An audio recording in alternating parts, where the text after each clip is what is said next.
पौधे के जो तना है और पत्ते हैं उस पर हवा, उसी के ऊपर जो है सूरज की किरणें आए तो अच्छा, लेकिन वो फेंक दिया ऐसे, और जहां फेंका गया वहां मिट्टी उखड़ी पड़ी हुई थी, उस जगह पर गिरा दिया।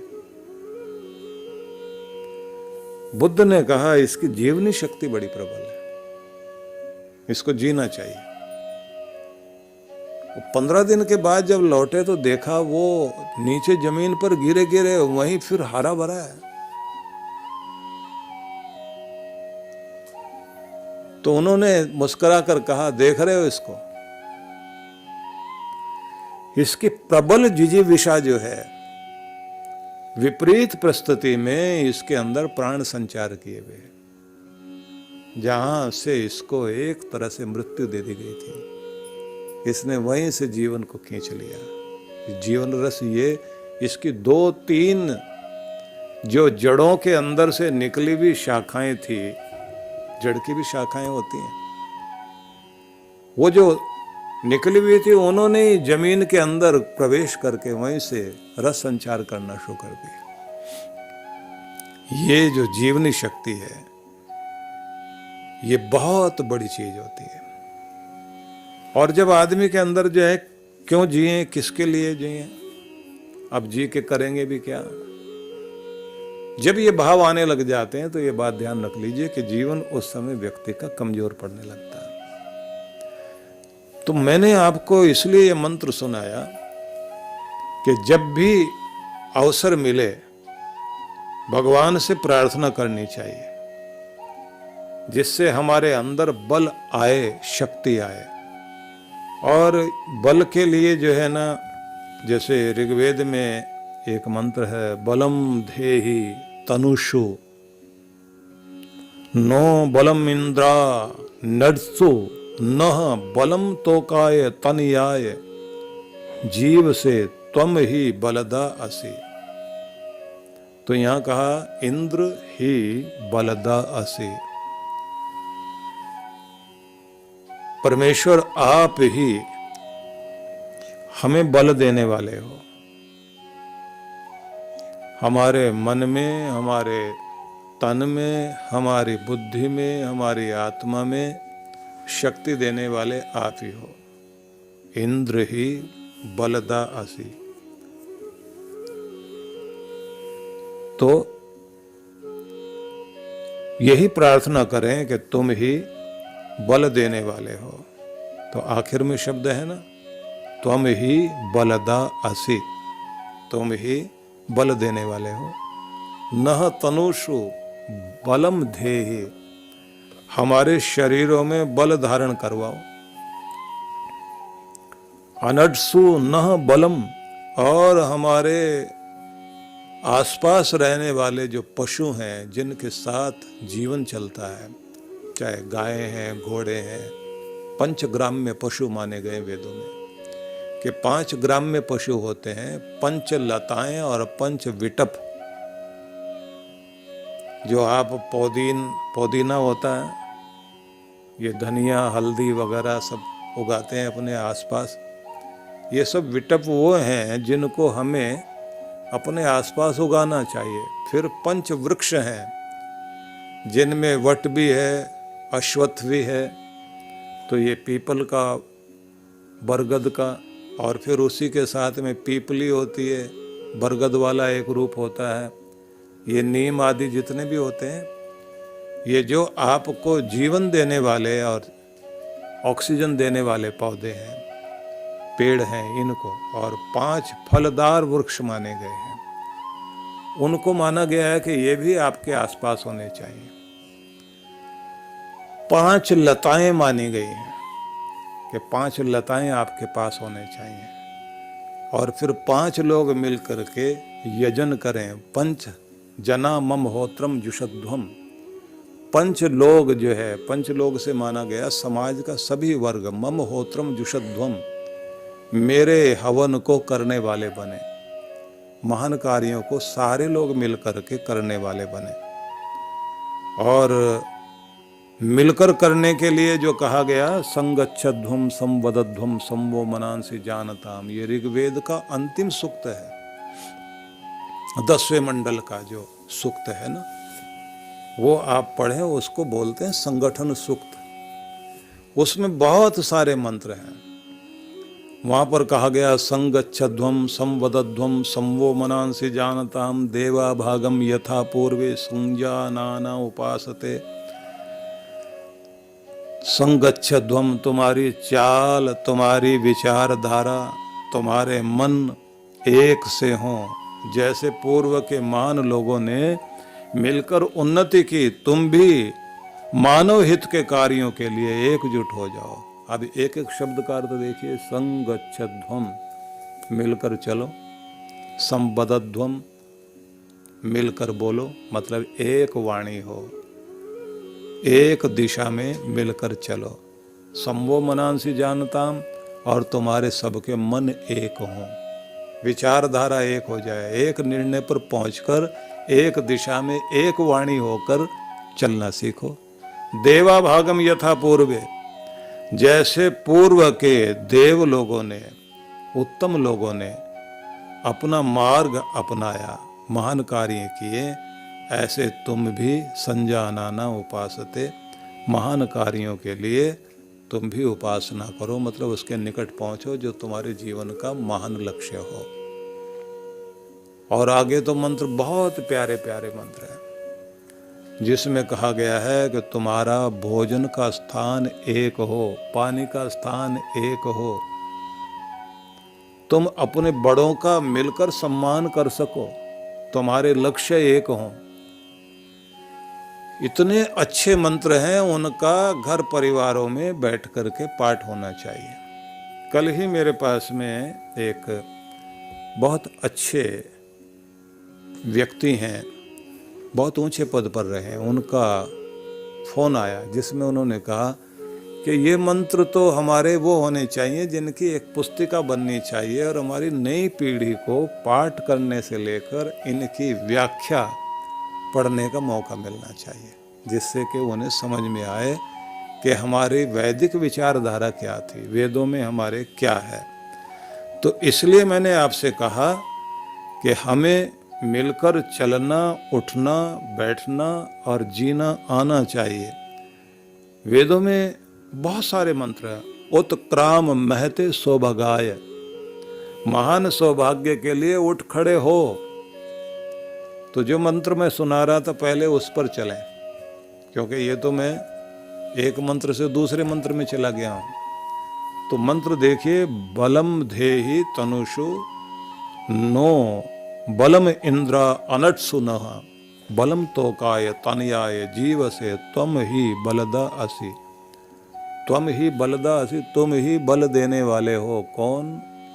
यहाँ इंद्र शब्द का प्रयोग किया, ऐश्वर्य देने वाले भगवान, आप ही बल देने वाले हो। तो नः तनुषु बलम देहि, हमारे शरीर में बल दो। और फिर साथ में कहा कि जो हमारे पशु हैं उनको भी बल से युक्त करो, रोगी ना हो। देखा जाए तो वन में रहने वाले जितने भी पशु पक्षी हैं, बूढ़ा है या बच्चा, सब मिलकर एक साथ दौड़ते हैं। और वहाँ पर कोई क्लिनिक भी नहीं है, कोई हॉस्पिटल भी नहीं बना हुआ कि बीमार है तो उनका कोई इलाज करने के लिए आए। बस इतनी बात है कि उनको भगवान ने ऐसा गुण दे रखा है कि वे सब के सब जो है, जब देखते हैं कि अब शरीर ठीक नहीं है तो खाना पीना छोड़ देंगे। आंतों में कुछ गड़बड़ है, क्योंकि व्यक्ति की आंतें ही से गड़बड़ शुरू होती है। हमारी आंतें निर्मल रहें तो हम स्वस्थ रहें। तो ये क्या करते हैं कि शेर चीते तक जा कर के घास खाने लग जाते हैं, उसमें कोंपले तोड़ के घास की वो चबाने लगते हैं। कुत्ते बिल्ली तक को आप देखिए, वो भी जो है घास की कोंपले उस समय चबाते हैं। खासतौर से दूर्वा दल जो होता है, दूब घास, उसकी कोंपले चबा करके अंदर निगलते हैं कि जिससे उनकी आंतें साफ हो जाएं। जो ये कहते हैं ना, पेट नरम पाँव गर्म सिर ठंडा, ये सफलता स्वास्थ्य के लिए जरूरी है। पेट नरम रहना चाहिए, पाँव गर्म रहें, गर्म से मतलब है दौड़ते भागते रहें। और वैसे भी आपका ब्लड संचार जो है, ब्लड सर्कुलेशन, वो आपके टांगों से पाँव तक आना चाहिए। जिनको शुगर की प्रॉब्लम रहती है उनके पाँव जो है उनमें गड़बड़ होनी शुरू हो जाती है, और गैंग्रीन भी सबसे पहले जो है पाँव के अंगूठे और उंगलियों में आनी शुरू हो जाती है, ब्लड सर्कुलेशन में कमी आती है। तो आपको तो पाँव की मसाज भी करते रहना चाहिए, ब्लड सर्कुलेशन बहुत ज़रूरी है। चलते फिरते रहें तो ये बहुत अच्छा है, चलना सबके लिए ज़रूरी है। पेट नरम, पाँव गर्म, सिर ठंडा, दिमाग को ठंडा रखना चाहिए। उसके बाद आगे तुक मिलाई गई कि डॉक्टर आए तुम्हारो डंडा, मतलब डॉक्टर की फिर जरूरत है ही नहीं। जो डॉक्टर साहब कहते हुए हाथ जोड़ते घूमते हैं ना, तो वही कहते हैं ना, बीमार को आपने देखा होगा कि एक उम्र होती है आदमी की डायरी में न जाने किस किस के फ़ोन नंबर होते हैं। एक टाइम ऐसा आता है जब बिजनेस वालों के ही फ़ोन नंबर होते हैं, और बुढ़ापे में आदमी के पास सिर्फ डॉक्टरों के ही नंबर होते हैं ज़्यादातर। आँख वाला यहाँ बैठता है, उसका ये नंबर है। दांत वाला यहाँ बैठता है, उसका ये नंबर है। जोड़ों के दर्द वाला इधर डॉक्टर है, उसका भी नंबर ले रखा। 20 डॉक्टरों के नंबर हैं उसके पास में, बस वही प्यार के काबिल लगता है उस समय। तो डॉक्टर को की तरफ दौड़ना ही नहीं पड़ता। इसलिए आप जंगल में दौड़ते हुए देखेंगे पशु पक्षियों को, सारे मिलकर एक जैसे दौड़ते हैं और आनंद लेते हैं और अपने पेट का ध्यान रखते हैं। और एक कमाल की बात यह कि जानवर को, किसी को भी आप देखेंगे जब वो बैठे रहते हैं तो उसके बाद में उठते टाइम में एक आसन जरूर करते हैं। कभी कुत्ते को देखिए आप, वो जहाँ बैठा हुआ है तो उस जगह से उठने के बाद में फिर जो है वो आसन करता है। पहले तो पाँव आगे वाले पंजे जो आगे की तरफ ले जाएगा, धड़ को पीछे की तरफ खींचेगा, फिर पीछे वाला धड़ जो है आगे की तरफ ले जा कर के खींचेगा। उसके बाद उसे लगता है कि अभी एक्सरसाइज पूरी हुई नहीं है, कंधों की गर्दन की तो हुई नहीं, तो सिर गोल गोल घुमाएगा, मतलब झटका देगा पाँव अपने सिर को। उसके बाद कहता है चलो अब दौड़ते हैं, काम पे लगते हैं। उसके बाद काम पे लगता है। और कि छोड़ दीजिए, आपका छोटा सा बच्चा जो है, जो दूध पीता है, वो भी जो पलने में लेटा हुआ है, अब वो कहीं दौड़ तो सकता नहीं, जा तो सकता नहीं, तो अपने पाँव से साइकिलिंग करता है, ऐसे ऐसे पाँव चला रहा होता है। उसको किसने सिखा दिया? ये बड़े होके तो सब भूल जाते हैं, बचपन में तो जो है भगवान ने सबको याद करा रखा। सब हरकत में आते हैं, आदमी को छोड़ के। जो ये बहुत इतना बड़ा खरबूजा रखा हुआ ना गर्दन के ऊपर, ये दिमाग इतना बड़ा रखा हुआ है, ये सब रखने के बाद आदमी बहुत अपने आप को अक्लमंद मानता है। लेकिन ये अक्लमंद कम है, अक्लबंद ज़्यादा है। क्योंकि हम अपने आप को सबसे ज़्यादा प्यार करना चाहिए, अपने स्वास्थ्य के लिए समय निकालना चाहिए। अगर नहीं निकालते हैं तो फिर अक्लमंद नहीं है, फिर तो अक्लबंद है। हमें अपने आप को बुद्धिमान बनाए रखने के लिए स्वास्थ्य पर विशेष ध्यान देना चाहिए। तो मनुष्य के संग में रहने वाले पशु भी बीमार, और मनुष्य तो बीमार है ही। लेकिन जो मनुष्य से अलग रहने वाले, जंगलों में रहने वाले जीव जंतु न बीमार रहते न परेशान, सारे उसी मस्ती से दौड़ रहे हैं, प्रकृति के बीच में रहते हैं, दौड़ लगाते हैं। तो यहाँ प्रार्थना की गई कि भगवान हमारे पशुओं में भी बल देना, वो भी ठीक रहें। और बलम तोकाय तनयाय च, तो ये भी एक शब्द ध्यान देने योग्य है। जीव से तोकाय तनयाय बलम, हमारे जीवन के लिए, हमारे बालक के लिए और कुमार अवस्था वालों के लिए बल धारण कराइए, वो सब बलिष्ठ रहें। मतलब छोटे बच्चों से लेकर के और कुमार अवस्था वाले, ये सब बलशाली रहें। जवानी में तो बल वैसे दिखाई देने लग जाता है। तो आपका स्ट्रक्चर जब स्ट्रांग हो रहा हो, वहीं से पता लगता है कि पूरे जीवन में आप किस तरह के शरीर वाले बनेंगे। शुरुआत से ही पौष्टिक भोजन, ठीक व्यायाम, खुश रहने की आदत यदि है तो बहुत अच्छा है। तो ये प्रार्थना करना और साथ में अपने शरीर को स्वस्थ रखना।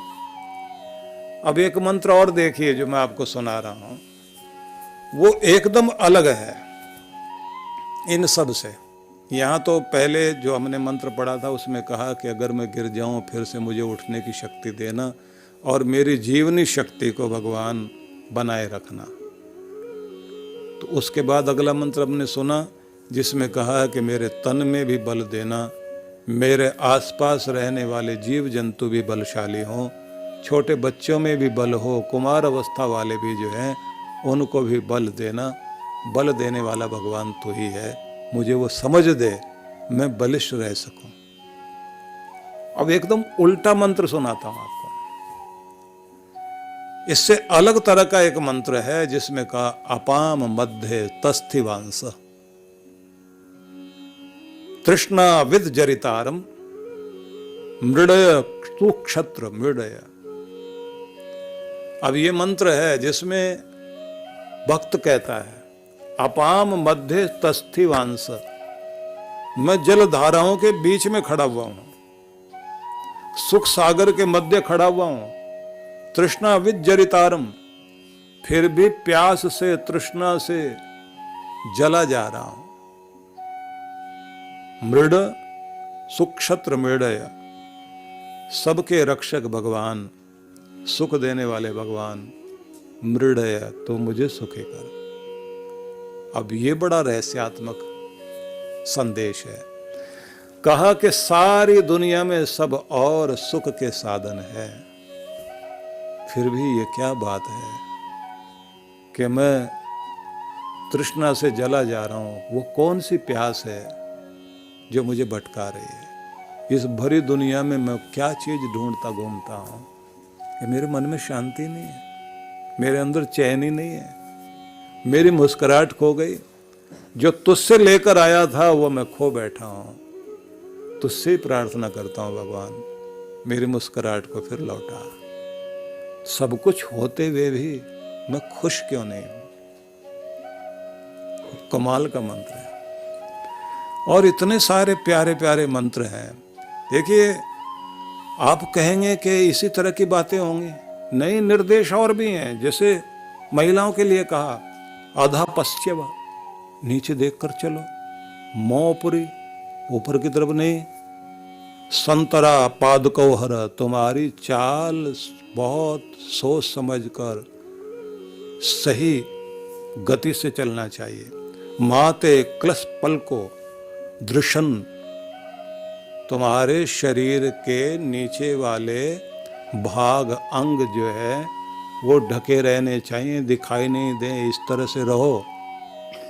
स्त्री ही ब्रह्मा बभूविता, तुम ब्रह्मा हो, स्त्री निर्मात्री हो समाज की भी, और तुम्हारे द्वारा ही ये दुनिया चल रही है, तुम्हारा स्थान बहुत ऊंचा है। अब ये भी तो संदेश है। तो इससे पता लगता है कि वेद कोई एक ही तरह की चीजें कह रहे हैं हमें, ऐसे नहीं है। भगवती श्रुति अद्भुत है। मैंने ये मंत्र इसलिए आपको सुना दिया, आपको ये सारी और चीजें सुनने के बाद लग रहा होगा नहीं वेदों में तो ऐसे प्रार्थना ही है और तो कुछ होगा नहीं। इससे आपको पता लग रहा है ना, महिलाओं को कैसे रहना है, पुरुषों को कैसे रहना है, समाज में कैसे रहना है। एक और मंत्र सुनाता हूं महिलाओं के लिए, है अघोर चक्षु अपतिग्नेदि शिवा पशुभ्य सुमना सुवर्चा। तुम्हारी दृष्टि घोर नहीं होनी चाहिए, कुटिल नहीं होनी चाहिए। अघोर चक्षु अपतिग्नेदि, और पति की को मारने वाली मत बनो, मतलब उसकी उम्र बढ़ाओ। शिवा पशुभ्य, घर के जो बच्चे वगैरह हैं सबके लिए कल्याणकारिणी बन जाओ। अघोर चक्षु अपतिग्नेदि शिवा पशुभ्य सुमना सुवर्चा, तुम्हारा मन जो है सुमन हो, उत्तम विचार वाला, सुवर्चा, और वर्चस्विनी भी बनो। अगर गलत चीजें घर में पल रही हो तो उस समय शेरनी बन जाओ और ठीक करके छोड़ो। तो कभी कभी महिलाएं चंडी वाला रूप धारण करती है ना, तो उस समय खड़ी हो जाए तो फिर किसी की हिम्मत नहीं है कि घर के अंदर गलत चीजें पनपे। ये सारे मंत्र हैं। तो वेद को आप पढ़ना शुरू करेंगे तो आपको बहुत आनंद आएगा, बहुत अच्छी चीज़ें हैं। लेकिन बात वही है कि ग्रंथ भी, साज भी, घोड़ा भी वैसा ही हो जाता है जैसा उसको चलाने वाला होता है। बजाने वाले के पास साज हो तो वो क्या क्या निकालेगा उसमें से, लोग कहेंगे कमाल है। तो ऐसे ही जब आप समझदार बन करके ग्रंथ के साथ न्याय करने बैठते हैं तो फिर ग्रंथ आपको न जाने कितना आनंद देता है, खुद को ही आनंद आने लग जाता है।